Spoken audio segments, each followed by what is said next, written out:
90 రోజుల కోర్సు పూర్తి చేస్తే చాలు 100% ప్లేస్మెంట్ సపోర్ట్ తో సాఫ్ట్వేర్ జాబ్ మీ సొంతం. వెంటనే కోడ్ జ్ఞాన్ డెస్టినేషన్ ని సంప్రదించండి. వెల్కమ్ టు సుమంటి నేను మీ సుమంటి వినాయక్.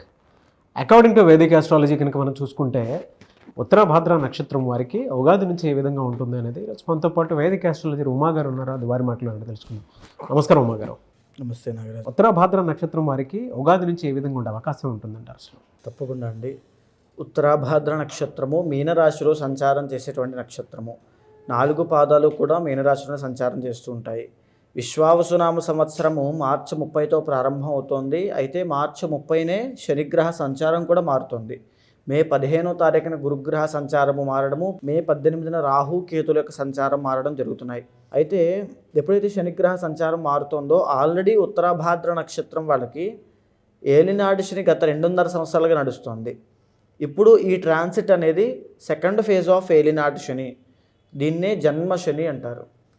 జన్మస్య దేహ కష్టము అంటే విపరీతమైన ఆరోగ్య సమస్యలు రావడానికి, తర్వాత ఉన్నటువంటి ఆస్తి ప్రాపర్టీస్ కూడా అమ్మేసి కాస్త ఫైనాన్షియల్ ఇబ్బందుల్లో పడడానికి, ఒక బిజినెస్ స్టార్టప్ చేసి అందులో గ్రోత్ లేకపోవడానికి ఇది కారణం అని చెప్తారు. అయితే దీంతో పాటుగానే ఈ ఉత్తరాభాద్ర నక్షత్రం వాళ్ళకి షష్టగ్రహ కూటమి అనేటువంటిది కూడా పడుతుంది. మీరు బాగా గమనిస్తే అది మీనరాశిలోనే జరుగుతుంది. మీనరాశిలో ఎప్పుడైతే జరుగుతుందో మీనరాశిలో ఉన్నటువంటి ఉత్తరాభాద్ర నక్షత్రం వాళ్ళకి హెల్త్ ఇష్యూస్ వస్తాయి అని చెప్పచ్చు. ఖచ్చితంగా అండి. ఎందుకంటే స్వరాశిలో పడుతుంది కాబట్టి హెల్త్ పరంగా వీళ్ళు చాలా చాలా కేర్ఫుల్గా ఉండాలి.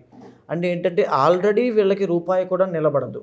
ఎందుకంటే సంపాదించిన డబ్బు తల్లిదండ్రులకో, ఫ్యామిలీకో, లేకపోతే ఫ్రెండ్స్కో అనవసరమైన వృధా ఖర్చులు అయిపోవడమో, హాస్పిటల్స్కి వెళ్ళిపోవడమో, ఏదో విధంగా మొత్తం అన్ని ఖర్చు అయిపోతుంటాయి. అదే వీళ్ళ ప్రధానమైన సమస్యగా చాలాసార్లు బాధపడుతూ ఉంటారు. అది ఇంకా పెరిగిపోతుంది, రూపాయి కూడా మిగలదు. ఇంకా అదే కాకుండా రాంగ్ డైరెక్షన్లోకి వెళ్ళి డబ్బులన్నీ ఖర్చు అయిపోయే అవకాశాలు ఎక్కువగా ఉంటాయి చాలా. అయితే శనిగ్రహ సంచారం మారిన తర్వాత జన్మశని వల్ల హెల్త్ ఇష్యూస్ ఉంటాయి. గురుగ్రహ సంచారం మారుతుంది. దానివల్ల ఎలా ఉంటుంది అంటే 3rd హౌస్లోంచి గురుడు 4th హౌస్లోకి రాబోతున్నాడు. దీనివల్ల ఏం జరుగుతుంది అని అంటే గురుబలం ఏమి అంతగా పెరగదు. కానీ 4వ స్థానంలోకి గురుడు వచ్చిన తర్వాత ఒక గృహయోగాన్ని ఖచ్చితంగా ఇస్తాడు. సో అది మాత్రం ఖచ్చితంగా జరుగుతుంది.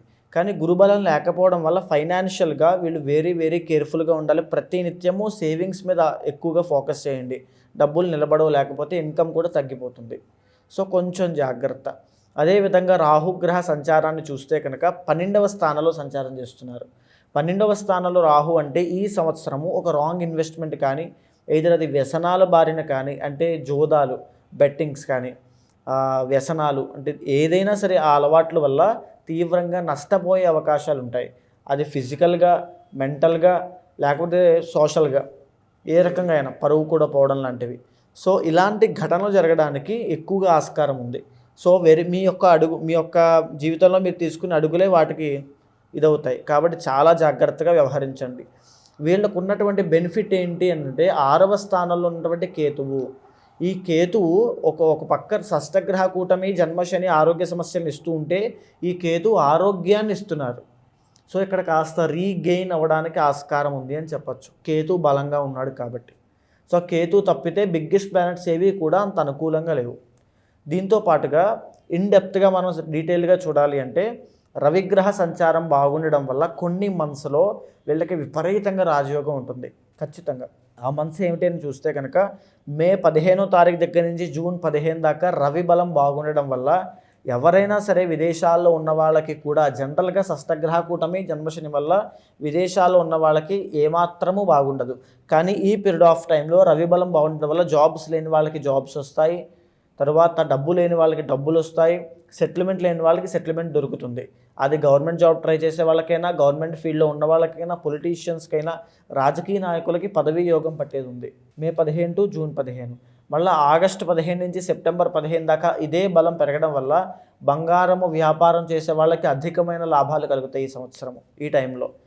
తర్వాత ఇంకా చెప్పాలంటే మెడికల్ ఫీల్డ్లో, డాక్టర్ ఫీల్డ్లో ఉన్న వాళ్ళకి ఉత్తీర్ణత శాతం పెరుగుతుంది రవి బలం పెరగడం వల్ల. మళ్ళీ డిసెంబర్ 15 నుంచి ఫిబ్రవరి 15 దాకా రవి బలం అద్భుతంగా యోగిస్తోంది. ఈ టైం పీరియడ్లో కూడా పట్టిందల్లా బంగారం అయ్యేంతలా పనులన్నీ కూడా అంత ఫాస్ట్గా అయిపోతాయి. కార్యసిద్ధి అనేటువంటిది ఆ టైంలో కలుగుతుంది. అయితే కుజుడి యొక్క బలం పెరుగుతోంది. ఎప్పటి నుంచి ఎప్పటిదాకా అంటే 6th జూన్ నుంచి 27th జూలై వరకు కుజుడి బలం చాలా బాగుంది. ఈ పీరియడ్ ఆఫ్ టైంలో ఎవరైనా సరే ఈ యొక్క ఉత్తరాభాద్ర నక్షత్రం వాళ్ళు రియల్ ఎస్టేట్ రంగంలో ఉన్న వాళ్ళైతే విపరీతమైన సక్సెస్ని, విపరీతమైన లాభాలని చూస్తారు. ఫుడ్ బిజినెస్ చేసేవాళ్ళు విపరీతమైన లాభాలు చూస్తారు. కాంపిటేటివ్ ఎగ్జామ్స్ రాసేవాళ్ళు ఎక్సలెంట్గా వాళ్ళు దాంట్లో పాస్ అవ్వడం, సక్సెస్ చేయడం లాంటివి చూస్తారు. స్పోర్ట్స్ ఫీల్డ్లో ప్రయత్నం చేసే వాళ్ళకి ఖచ్చితంగా అందులో ఈ యొక్క సక్సెస్ అనేది వస్తుంది. సో ఈ కుజుడి బలం అనేటువంటిది చాలా గొప్పది. శత్రువుల మీద ఆధిక్యత ప్రదర్శించడానికి, అనారోగ్య సమస్యలను దూరం చేయడానికి, కోర్టు సమస్యల నుంచి బయటికి రావడానికి, ల్యాండ్ డిస్ప్యూట్స్ నుంచి బయటికి రావడానికి, ఒక ప్రశాంతమైన వాతావరణం రావాలి అంటే కుజుడి యొక్క బలం చాలా బాగుండాలి. అది వీళ్ళకి 6th జూన్ నుంచి 27th జూలై వరకు అద్భుతంగా యోగిస్తుంది. అయితే ఈ రవి కుజుడు ఎప్పుడైతే ప్యారల్గా యోగిస్తున్నారో ఈ టైమ్స్లో సినీ నాటక కళారంగంలో ఉన్న వాళ్ళకి కూడా ఎక్సలెంట్గా ఉంటుంది. వాళ్ళ యొక్క పేరు చాలా బాగుంటుంది, టాలెంట్ని గుర్తించేటువంటి ఇవి ఉంటాయి. కానీ ఒక 2 months అండి, ఓన్లీ 1 month మాత్రమే, సెప్టెంబర్ 15 నుంచి అక్టోబర్ 15 దాకా శుక్రబలం వీక్ అవుతుంది. శుక్రబలం వీక్ అవ్వడం వల్ల ఆ టైంలో సినీ రంగంలో ఉన్న వాళ్ళు, కళా నాటక రంగంలో ఉన్న వాళ్ళకి కాస్త ఇబ్బందులు వస్తాయని చెప్పొచ్చు. ఎనీ ఉమెన్ వల్ల ప్రాబ్లమ్స్ వస్తాయి, ఖచ్చితంగా జరుగుతుంది. తర్వాత ఉమెన్కి అయితే పీసీఓడి కానీ పీసీఓఎస్ కానీ సమస్యలు వస్తాయి. కాస్త ఆరోగ్యపరమైన విషయాల్లో లవ్ ప్రాబ్లమ్స్ తలెత్తుతాయి, రిలేషన్షిప్లో ప్రాబ్లమ్స్ వస్తాయి, వైవాహిక జీవితంలో కాస్త ఇబ్బందులు. బికాజ్ ఎందుకు అంటే ఈ మీనరాశిలో సంచారం చేస్తోంది కాబట్టి షష్టగ్రహ కూటమి ఎఫెక్ట్ అంతా కూడా 7th house అయిన కన్య మీద పడుతుంది. సో ఖచ్చితంగా పార్ట్నర్కి, స్పౌస్కి హెల్త్ ఇష్యూస్ రావడం కూడా జరిగే అవకాశాలు ఉంటాయి. సో వెరీ వెరీ కేర్ఫుల్గా ఉండాల్సిన టైం అది. సో ఆ శుక్రబలం తగ్గినప్పుడు మహాలక్ష్మీదేవి యొక్క ఆరాధన ఎక్కువగా చేస్తే అద్భుతంగా కలిసి వచ్చేది ఉంటుంది. అయితే పర్సనల్ చార్ట్స్ ఖచ్చితంగా చెక్ చేసుకోండి. బికాజ్ అవుట్ ఆఫ్ 12 రాశుల్లోనూ మీనరాశి, ఉత్తరాభాద్ర, రేవతి నక్షత్రాలు 2 కూడా చాలా డీప్గా ఎఫెక్ట్ అయ్యేటువంటి రాశులు కాబట్టి ఖచ్చితంగా పర్సనల్ చార్ట్ చెక్ చేసుకోండి.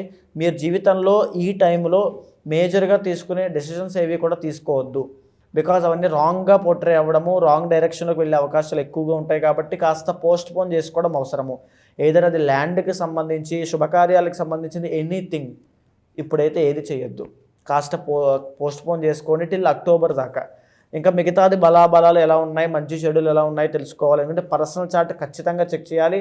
పర్సనల్ చార్ట్ చూసిన తర్వాతే మీరు నిర్ణయం తీసుకోండి. అయితే ఉత్తరాభాద్ర నక్షత్రం వాళ్ళు ఖచ్చితంగా శనికి సంబంధించి జప, హోమ, అర్చన, అభిషేక, దాన క్రతువులన్నీ కూడా ఆచరించి హనుమాన్ చాలీసా ప్రతి నిత్యము చదవడం వల్ల శని దోషం పోవడము, ఆరోగ్య సమస్యలు తగ్గడం లాంటివి జరిగే అవకాశాలు ఎక్కువగా ఉంటాయి. ఎలా సార్, అంటే వీళ్ళకి ఏ వారం ఏ రోజు ఎక్కువ కలిసి వచ్చే అవకాశం ఉంటుందంటే? శనివారం బాగుంటుంది, కానీ ఇక్కడ శని దోషం పడుతుంది కాబట్టి గురువారం నాడు ఏదైనా ట్రై చేస్తే చాలా అద్భుతంగా యోగిస్తుంది ఇక్కడి నుంచి. Anyways sir, thank you so much అమ్మ గారు. చాలామంది వారి జీవితంలో జరిగేటువంటి నెగటివ్స్ ఏవైతే ఉన్నాయో వాటిని వేదిక ఆస్ట్రాలజీ రెమెడీస్ త్రూ అయినా సరే కొంత క్లియర్ చేసుకోవాలనుకునేటువంటి వాళ్ళు ఉన్నారు. తప్పకుండా కొంతమంది కర్మ సిద్ధాంతం ఫాలో అయ్యేటువంటి వాళ్ళు ఉంటారు. కొంతమంది వాళ్ళకి జాబ్ రావట్లేదనో, సంతానమనో, లేదంటే కుటుంబ కలహాలను, లేదా కొంతమందికి ఏంటంటే పితృదోషాలు అవి ఉంటూ ఉంటాయి. కొంతమంది పిల్లలకైతే బాలరిష్ట దోషాలు ఉంటాయి. వాటిని ఎలా ఐడెంటిఫై చేయాలో కూడా తెలియదు పేరెంట్స్కి. ఆ ప్రాసెస్లో వాళ్ళ పర్సనల్ చాట్ చూసినా సరే సో కొన్ని జాగ్రత్తలు పాటించాలి అనుకునేటువంటి వాళ్ళు ఉన్నారు. మిమ్మల్ని అప్రోచ్ అవ్వాలంటే ప్రాసెస్ ఏంటి? తప్పకుండా అండి, ఎవరైనా సరే అలాంటి వాళ్ళు ఉంటే ఖచ్చితంగా మీకు కింద కనిపించే నెంబర్కి కాల్ చేయండి. మా వాళ్ళు మీకు పూర్తి వివరాలు అందిస్తారు. తప్పకుండా మీ యొక్క చార్ట్ చూసి, గోచారమే కాకుండా మీ పర్సనల్ చార్ట్లో D1, D9, D10 చార్ట్ చూసి మీ యొక్క సమస్య బట్టి, కోరిక బట్టి మీతో ఆ కొలైడ్ అయ్యి ఏం చెయ్యాలి, ఒక ప్రాపర్ గైడెన్స్ ఇచ్చి, ఏదైనా దోషాలు ఉంటే తగిన శాంతి పరిహారములు ఆచరింపజేసి, ఒక మంత్రోపాసన ఇప్పించి ఖచ్చితంగా మీకు మంచి చేసేంత వరకు మీతో ట్రావెల్ అవుతాను. ఖచ్చితంగా అలాంటి వాళ్ళు ఉంటే ఖచ్చితంగా అపాయింట్మెంట్ తీసుకోవచ్చు. థ్యాంక్ యూ సో మచ్ అమ్మ గారు. చూసారు కదండి వీడియో. ఈ వీడియోపై మీ అభిప్రాయాన్ని కమెంట్ బాక్స్లో పోస్ట్ చేయండి. ముఖ్యంగా మీరు కనుక ఉమాగారి అపాయింట్మెంట్ కావాలి అంటే స్క్రీన్ మీద మీకు కాంటాక్ట్ నెంబర్ కనిపిస్తుంది. వేదిక ఆస్ట్రాలజీ ప్రకారం మీ ఇంట్లో మీకు తెలియకుండానే కొన్ని గొడవలు అవ్వటము, నెగిటివ్ ఎనర్జీ ఉండటము, శత్రుపీడ బాధలు ఎక్కువ ఉంటూ ఉంటాయి. తెలియకుండానే ఏదో పీడకలు ఎక్కువ వస్తూ ఉంటాయి. ఎలా ఐడెంటిఫై చేయాలో తెలియదు. కొంతమంది పిల్లలకైతే బాలారిష్ట దోషాలు ఉంటాయి, కొంతమందికి పితృదోషాలు ఉంటాయి, కొంతమందికి రాహుకుజ దోషాలు ఉంటాయి. వాటికి సంబంధించినటువంటి అటైనా సరే. సో దేనికైనా సరే త్రూ వేదిక ఆస్ట్రాలజీ మీ పర్సనల్ చార్ట్ త్రూ మీ జాతకం చూపించుకోవాలి అనుకునేటువంటి వాళ్ళు స్క్రీన్ మీద కనిపిస్తున్న నెంబర్కి మీరు కాల్ ఆర్ మెసేజ్ వాట్సాప్ చేసి అపాయింట్మెంట్ బుక్ చేసుకోవచ్చు. అండ్ ఈ వీడియో లైక్ చేయండి, షేర్ మాత్రం తప్పకుండా చేయండి. ఇలాంటి మరిన్ని వీడియోస్ కోసం మా ఛానల్ ఫాలో అవ్వండి. Thank you.